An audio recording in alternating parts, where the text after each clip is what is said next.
sejalan sama pertanyaan si Dewi sih, race to Olympic. Ini kan yang rebutan 4. Iya.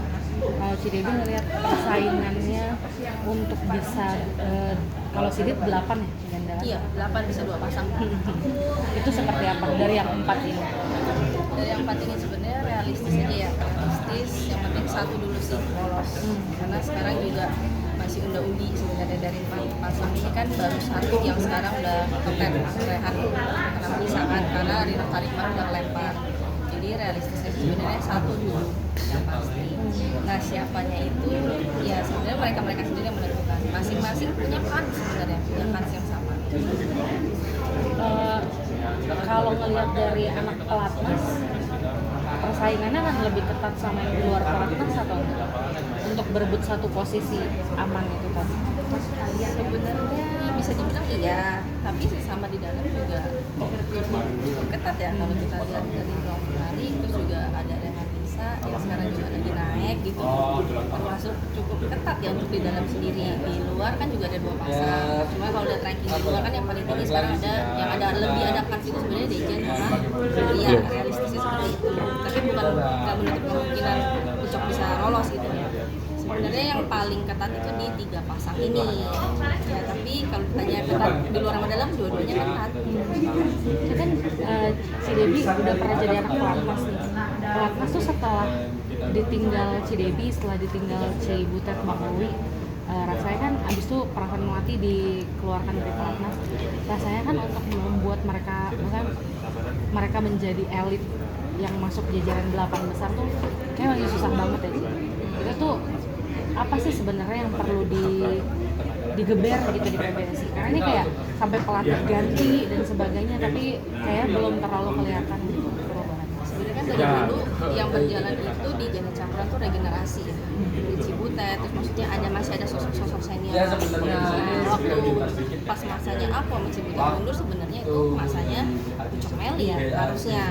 Cuman karena satu dan lain hal yang dianggap kurang bisa ngomong adik-adiknya yang lain segala macam, akhirnya diambil keputusan dia harus dikeluarin. Nah di saat mereka dikeluarin secara tiba-tiba itulah yaitu junior-juniornya yang harus ngebar, udah jadi langsung mau nggak mau langsung naik. Nah, itu mungkin ada transisi lah, masa transisi kaget juga mungkin di awalnya, cuman bisa kok karena mereka juga udah bukan pemain muda juga, mereka banyak pengalaman, jadi lebih kayak dikasih tanggung jawab yang lebih berat aja.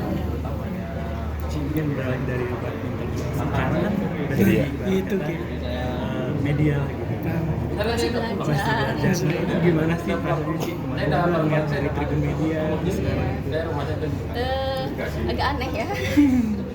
Jujur, maksudnya gak biasa. Biasanya kan kita habis main, kita lari ke sini, kita yang diwawancara segala macam. Sekarang baru tahu oh ternyata media tuh sesibuk itu ya. Di atas gitu kan, lari ke mid zone gitu, terus lari ngejar yang main gitu. Ternyata sesibuk itu, nungguin respon gitu kan.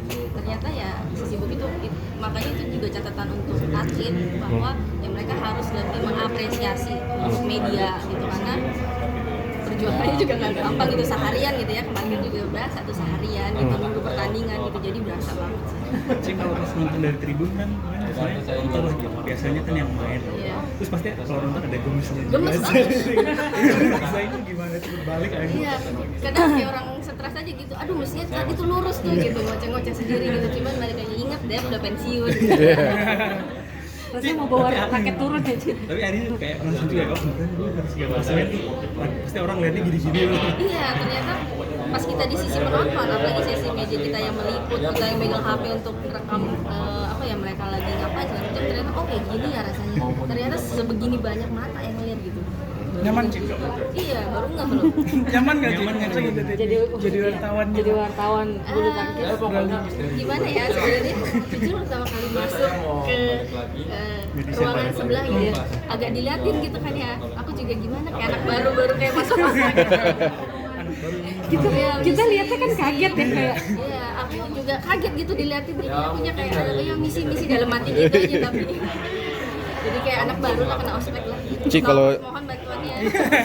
Ci, kalau Cici di Jebret Media dan PBINA ini apa sih job desk-nya apa aja? Ci? Sebenarnya awalnya itu kan kita belajar dikasih Bang Valen lah teman untuk belajar jadi podcaster tuh seperti ini gitu. Tadinya jadi pandit untuk narasumber Pandit, segala macam, terus coba deh belajar pada nge-host juga gitu, jadi dikasih lahan untuk belajar lah untuk hal baru, lebih ke situ. Ci, biasa kalau nggak host atau interview gitu berapa lama untuk mencari datanya untuk atlet-atletnya gitu nanti? Bisa sehari. Kadang soalnya ya bukannya apa ya, bukannya saya menjelaskan Dadakan gitu ya? dadakan gitu. Itu Jadi, makanan harian wartawan tapi iya, ternyata begitu ya, muter otak gitu. Muter otak, apalagi yang dibahas ya. Terus apa ya gitu. Jadi seperti itu. Nah itu bapaknya itu.